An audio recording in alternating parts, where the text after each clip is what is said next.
কিন্তু আমরা কথা বলছি ক্লাস 4 এর একজন ক্ষুদে শিল্পীর সাথে, নেতুনা সরকার বালিকা উচ্চ বিদ্যালয়ের। মা, তোমার নামটা বলো। আমার নাম রাজনা প্রচ্ছদ। তুমি আমাদের কি শোনাবে? ওকে মা, শোনাও। আমি আবৃত্তি করছি কবি রবীন্দ্রনাথ ঠাকুরের কবিতা মাকাল।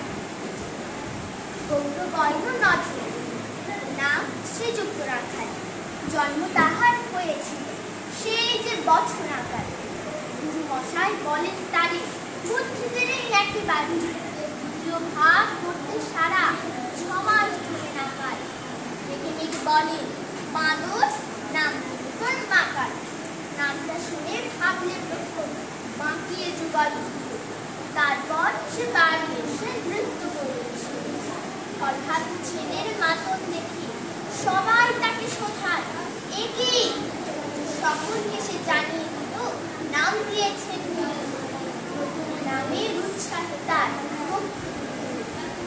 বলের পরে বসিয়ে দাদা বললি কানে কানে, মশাই গাল দিয়েছেন তার মানে।